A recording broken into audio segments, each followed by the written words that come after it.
Welcome to episode 16 of the Popanimecomics Lounge. My guest today is voice actor Joshua Seth, the voice of Ty from Digimon. But before we get into the interview, I'd like to remind everybody, please follow me on Twitter at Popanimecomics for all updates regarding this podcast and my website. And please check out popanimecomics.com for when you click on those affiliate links in the article and purchase an item from Amazon.com. I get a small commission which helps keep this podcast up and running. So without further ado, let's dive right into the interview. How did you first discover voice acting in anime? Those are two questions, really. How did you first discover voice acting? And how did you first discover voice acting for anime? The anime part, that comes through the movie Akira, which we'll get to later. How do I know? Because I'm a mind reader? No, because you sent me the questions. So that we'll get to later. But how did I discover voice acting? Actually, funny story about that. My dad is a psychologist, but when I was growing up, he was a radio psychologist as well. That's kind of how he built his business, sort of like that old show Frasier. So he was a radio psychologist, and I would occasionally go with him to the radio studio, and it felt very comfortable to me. Like that was kind of take your kid to work day in our family, because he couldn't exactly take me to see him working on patients. That would be wrong. So instead, I watched him do, work the mic in a radio station and take calls over the air. And sometimes I'd chime in. I'm not really sure in retrospect if I was actually going out live on the air or that was just for my benefit. But fast forward a few years, I went to a performing arts college in New York called Tisch School of the Arts at NYU. I wandered up onto the 8th floor soon after I got there, and I saw their radio station, and the city was unfamiliar to me, and the school was unfamiliar to me, but that radio studio, that felt very familiar and comfortable. So in short order, I got my own radio show, and that's kind of how I first discovered voice acting for myself, initially through my exposure from my dad's show, but then by having my own show at WNYU, New York City, 50,000 watt station going out to 3 states. And I do funny voices like that because it was a late night show, and I didn't really think anybody was listening anyway. So kind of Jonathan Winters style, I would call in, I'd pretend to be the callers calling in to request things or annoy the host, but both sides of the conversation were me, and I do a bunch of voices. And then by the time I got out of college, I had a really good demo reel of me doing voices on my own show to present to an agent in Hollywood. That's how it got started. So when did you discover the world of anime? Anime was when I was there in New York, and I went to see a movie called Akira, or some people correctly call it Akira. It was playing at an art house theater in Greenwich Village, and I had no idea what to expect, but I liked animation. I liked voice work. I walked in and I walked out mind blown, because this is the first time I'd ever seen animation for adults, like to the point where it was wholly inappropriate for kids to watch it. And if any of the listeners out there have not seen Akira, you need to watch it, because it's like the best thing I've ever voiced. Because later on, I got to be a part of it. But at this point, it was the original dub, which to my mind was not done very well, but it didn't matter because it was new, and it was raw, and it was visceral, and it was just a work of art and something that American audiences had never seen before. And I thought, wow, this is going to be the future of animation. This anime is really fresh and intriguing, and yeah, I want to be involved in it. Now, there wasn't anime out there in the popular culture the way that there is now or has been since. What was out there was still kind of old school, like Bugs Bunny or whatever the stuff that I grew up on in the 80s. That's kind of, for the most part, forgettable shows, because there was no, they didn't have plots that progressed from episode to episode. They didn't engage you past a certain age, really, unless the jokes were written for adults. It really was a kind of a more basic form of animation that was out there that was geared for kids. And once I saw Akira, I kind of, like, everything clicked together in my head, and I saw that I wanted to be a part of this. And luckily the culture agreed, and this became something of a movement, like a new form of animation that took over for a while. And at that point, of course, I was out in Hollywood and had a chance to be a part of it. So what was your first anime role that you voice acted in? I want to say, I might be mistaken, I think IMDb probably knows better than me, but to my memory, it was a show called Honeybee Hutch for Saban. And I met a lot of people at Saban as a result of doing that. It was 64 episodes, and I was the lead character.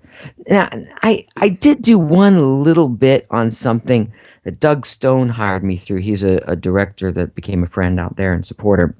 A little like a kid on a pirate show, but I can't remember the name of that show. It was just one little bit, but it was enough for them to see that, I knew what I was doing behind the mic and was reliable and a kind of a good guy to work with. Like all that stuff's important beyond just your technique of your voice. You have to be able to be worked with. People want to know that you can take direction and that you're going to show up and you're not going to be a jerk, that kind of thing. So I did have that one quick, brief little experience on the mic in a Saban show, whatever it was. And then right from there to voicing the lead on Honeybee Hutch. I think that was the voice. Honeybee Hutch, Honeybee Hutch. That's pretty close.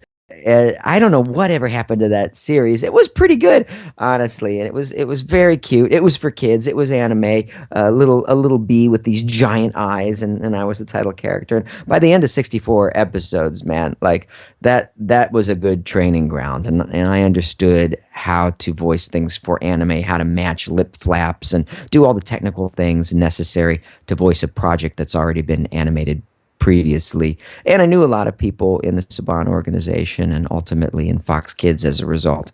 And it kicked things off in the right way. So, how do you prepare for voice acting? In terms of my physical preparation, I do breathing exercises, focusing and centering exercises.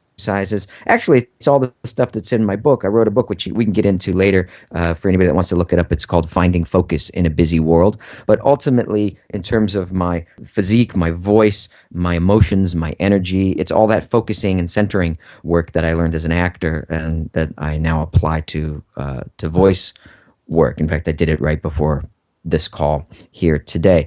It involves some breathing techniques and some postural alignment. And I even have like a little mini trampoline here in my home office. I jump up and down on for a few minutes to get the blood moving, get the body oxygenated, and so forth. There's a bunch of these technical techniques that we won't have time to get into right now, but that are in the book. And then in terms of the audition, I like a very little direction. Like, what's the age? What's the good guy, bad guy? What type of character is this? What's the relationship to the other people in the scene? What's the sort of the tone and the pace of the scene or the series or the movie, whatever it is that it's for. And then, all right, well, let's see what my first take on this is. And generally, it'll be in the ballpark of what they want. I think more information is just kind of puts you too much in your head as a performer. So I just want the answers to those few basic questions, and then let's see what comes out. So, as a voice actor, you appeared in Macross Plus. How did you receive this role, and how did you audition for it? That was it's interesting when you ask me this stuff, my mind flips back to a class, like one of the only classes that I took in Hollywood. I like the people that you meet in life and the things that you do, they all connect, but you don't see those connections until sometimes years later. But I remember like the people that I met in all those early shows, like Macross Plus and Gundam, and there was Giant Robot I did, and whatever that pirate show was that I can't remember, and later on Ark of the Lad, and even Digimon. Like all these people, the initial context came through animation class that I took right when I came out to Hollywood, and each time I met a person or went on an audition, like it would increase my network from zero. It was literally zero when I went out to Hollywood to all the people that count and made a difference. It did take years to make that happen, though. Perfect segue into Digimon. You voiced Ty from Digimon. How did that come about? That was very game changing. I had no idea what it was, of course, when I was going in to audition for it. It was, what it was? The guy that was directing the audition was at a poker game that I was hosting. This is this networking stuff that I'm talking about, right? So I would host a Hollywood home game, poker game every Thursday night, and my house was walking distance from Warner Brothers Animation. It was really convenient for people, and people would come and we'd play Texas Hold'em, and being a magician and everything, they would always make jokes about, oh, we're gonna go to a magician's house. I don't know if your listeners know this about me, but I'm a touring entertainer. Like now I'm more of a magician of the mind, but back then it was more straight magic and card manipulation and things like that where a lot of us start. And so like I'd kick the games off doing some sleight of hand stuff and dealing everybody bad hands and me all four aces, and then they'd say, that's it, Joshua doesn't get to deal anymore for the rest of the night, and then we'd all have a good time. Out on the back deck at some point, I was knocked out of the game. This guy was knocked out of the game, and he said, it would be fun. You should come by next week. We're having this audition. The show's called Digimon. I think you'd be good for this part. And it was just a very social, casual, offhanded thing. And this is how a lot of my better auditions occurred over time, was through these personal contacts and getting to know people outside of the studio. So I said, sure. So I stopped by. Therefore, there was no pressure. Right? I had no expectation. Nothing was built up in my head. I wasn't going into my agent to audition as would be typical, so I didn't have all the noise and confusion of 50 other actors around me. I wasn't in a big studio either. It was just, I remember where it was. It was in the Valley in LA, in this little studio. Like, there's nothing about the whole experience that made it seem like this was going to be anything special. So as a result, there was no pressure. I think I looked at a drawing of Ty and I put my body in the pose, that kind of classic pose where he's running with Agumon. So like I'm doing it right now, and I'm getting that feeling like, come on, let's save the world. And I just sort of did that. I probably even said that. Come on, guys, how's that sound? And he goes, yeah, that's pretty good. And I went back and I just had fun with it, and I used that part of my personality that is Ty. I didn't layer anything on top of it. I just made my voice a little bit younger, and it's my normal energy, my normal personality, but just hyped up a little like that. And it worked, and obviously we all know what happened with Digimon, and it totally changed my career. So would you say that your best auditions were the most fun auditions that you did? Yeah, definitely. Because if you, as an actor, if you make too big a deal out of it, or you start thinking too much about, there's, like, I've done TV specials, for instance, now, like on-camera TV specials for the psychological illusion stuff that I do. I was just on TV in New Zealand a couple of weeks ago. I did 2 different shows in the same morning after spending like 30 hours traveling. And if you start thinking like, oh, I'm tired, I'm jet lagged, or oh, there's 1 million people or 2 million people that are going to watch this, yeah, that's not fun anymore. Then that's going to come across. You're going to reduce what it is that you're able to give and put out when you're too much inside your own head. But if you're just playful about everything and you don't hold it too tight, kind of like sand at the beach, you can hold a lot more if you just kind of lightly grasp it. Then if you're just clinging to it, then all the sand is going to sort of melt through your fingers. Well, a lot of life is like that. You just got to hold it with a really light touch. And so I've approached a lot of my performing that way as well. So you mentioned that Digimon was a game changer for you. When did you realize that Digimon was this big and this exciting and this popular that it really like upped your career? At some point in the midst of the first season, which of course by that point we had already recorded a bunch of stuff, but by the middle of the first season airing, I started to get a lot of opportunities for gigs that I'd never gotten before for other cartoons, other shows on Fox networks. There's something called the breakdown services where they list what the auditions are. At one point, I saw my name in it. It said, we are looking for a Joshua Seth type. Of course, that pissed me off, and I called my agent. I'm like, why are they looking for a Joshua Seth type when Joshua Seth is right here? And the answer I was given was, I'm on too much stuff, and they don't want me, they want to overexpose my voice. So that all happened because of the momentum that was created by Digimon, which was the #1 cartoon in the country for Saturday morning fare at that point. And then the best thing that happened was I actually had the opportunity to become the promo announcer for Fox Kids and for the WB. After that, I started promoting all these other shows too. Next on the Batman, on an all new. Actually, I even did Pokemon on an all new Pokemon. All these other shows on the network, and that became an even better gig in some respects than the cartoons because it was so consistent. And this was at the Warner Brothers Ranch, which was walking distance from my house, which was nice too. I'd walk over and I'd do promos for like all the Saturday morning programming block for the coming week. An hour later, I'd be done, and that was a sweet gig, and it never would have happened without being able to promo the Digimon show, which never would have happened if Digimon hadn't been that big. Now, you were also involved with Cyborg 009. Yeah, it's a good series. What were the challenges of pulling this voice off? Because it's very different from Digimon. Is it? Like, I know it probably sounds different to the listener, but to me, in doing it, it doesn't feel like that different. Like, generally, I mean, I could do hundreds of voices, as most, I could do the silly voices. And that was a mistake I made when I first went out to Hollywood, actually, is I had like 200 voices in 3 minutes or something ridiculous on my demo tape.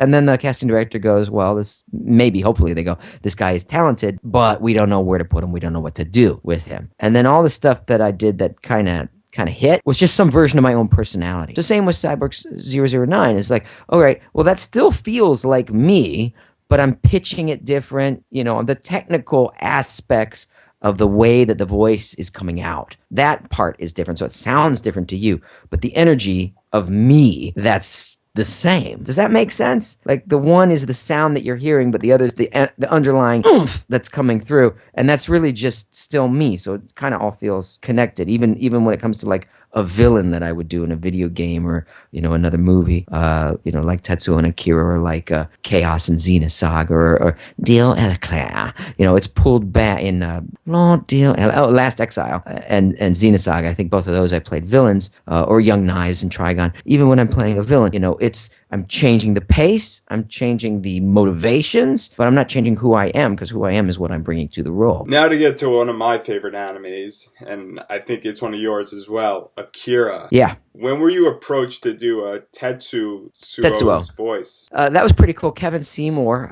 was putting that project together. He's now passed on, but he was a good friend, and he was a good supporter of a lot of us out there. And he was familiar with my work. We worked together on other projects, and he just literally called me up and asked me, would I be interested in playing this role? And am I aware of what it is? Like, they'd gotten, I think, $1 million or something to redub and remaster the audio. So they had some money to do it right. Like, that's a lot for anime. And they knew the people already that they wanted to put in place, like me, like Johnny Young Bosch and so forth. And they just asked. I can't recall there even being an audition process, at least not for the big roles. And it was just going in and working with friends on a movie that had kicked off my whole career. So they even retranslated a lot of the script, so it made more sense. And it was very full circle, from having gone into that little art house theater when I was in college to see Akira, to then having an established voiceover career in Hollywood and being asked to voice the lead. Those are those mind-blowing connections in life that you never see coming, but then when you look back, you see, oh yeah, everything's been leading me up toward here, and I'm proud of the work that I did on that. That's one of the only posters, like movie posters of projects that I've done, that I actually still have here in my house. I actually have it on Blu-ray DVD in the tin to show my kids when they're old enough, which they are not by any means yet. Yeah, I'm proud of the quality of every component of Akira, from the voice work to the animation to the storytelling to the sound effects. Like, just everything's so well done in that. And obviously Akira has many emotional scenes between the two main characters. How did you get that emotion out in your dialogue? Usually, for most shows that I did that had been dubbed ahead of time, I would not want to see it done in the original. But in this one, because I knew it so well, it was pretty easy for me to know the context and how everything was locking together. So I already had something in my head, that the way that I wanted it to sound and be delivered. And then the only thing I layered on top of that to get the emotion across the way you're saying is I felt like what was missing in the original dub was authenticity of emotion. So it's interesting that you mentioned that. So I felt like everything's so hyper realistic in the style of animation for this movie. We should have a hyper realistic realistic acting style as well. So I did, it was a more of an approach of seeing how real I can make these responses. If there's like my guts are coming out on the ground and I'm going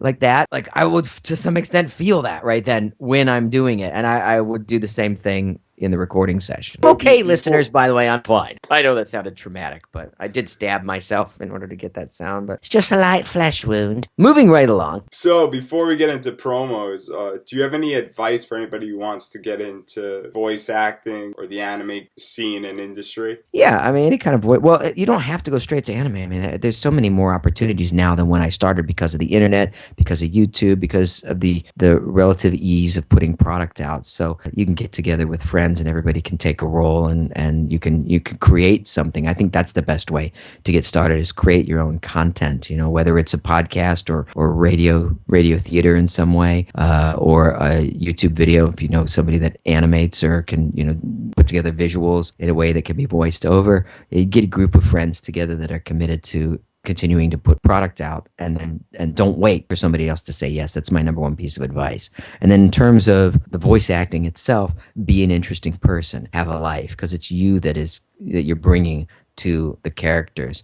So you can't just consume stuff all the time and just watch stuff and read stuff and listen to stuff and hope to have something to get back. You got to go out there and live a life and be an interesting person and take chances as well. And there's some technical aspects like breath control and vocal flexibility. I mean, I have a background in singing, actually in professional touring musical theater when I was a kid. So learn to sing, learn to speak, learn to breathe, read things out loud. I've read every single Harry Potter book out loud, doing all the characters. Even if it's just a magazine that you're reading, read the ad out loud. The ads, because those ads in those magazines are essentially commercials, and you're giving yourself your own commercial audition. And do something to move that process forward each and every day. And then finally, do you have anything you would like to promote? Facebook, website, Twitter, upcoming shows or books? Yeah, well, here's a few things. I mean, you can find out what I'm doing, like we've talked about some of the TV shows I've done around the world. I've done 2 TV shows in South Korea and 2 in Japan, and I'm always putting clips from those up on my website. If you go to joshuaseth.com, it's just my name, joshuaseth.com, and click the TV button. I keep adding stuff there. There's a couple spots I just did in New Zealand. One where I cracked the ATM code for a TV host because he challenged me to do it over the air. That's the stuff I'm doing now. Actually, all my original animation promo is up on that page right now as well. So that's at joshuaseth.com.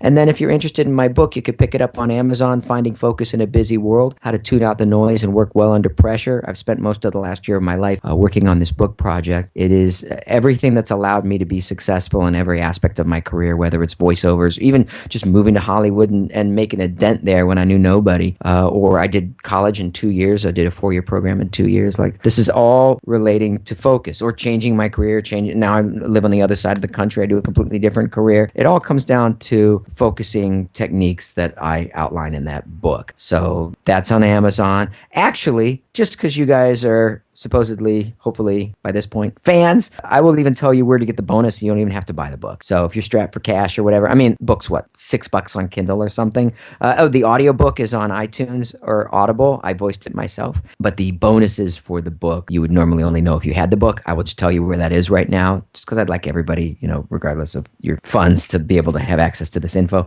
If you go to findingfocusbook.com, you can get a bunch of free resources there. And hopefully you will also find that interesting and valuable and helpful. And that's about it. Oh, and if you are organizing a Comic-Con, or you're going to one and you'd like to request me as a guest, I've actually been having a great time just getting back into doing these Comic-Cons. I've got a few of them on the books. That was why I was over in New Zealand, was I was on the voice panel and one of the animation guests at the National Comic-Con of New Zealand. And then I did my live stage show at night too. I think I have one coming up in Wales. I have one coming up in the UK, and I don't know if I have any coming up in America, but I should, and you should request me. So how's that? That's a bunch of stuff there. Thank you so much to everybody who listened, and remember to check us out on Twitter at Popanimecomics, as well as subscribe to this podcast so it finds you and you don't find it. Till the next podcast, everybody have a great week.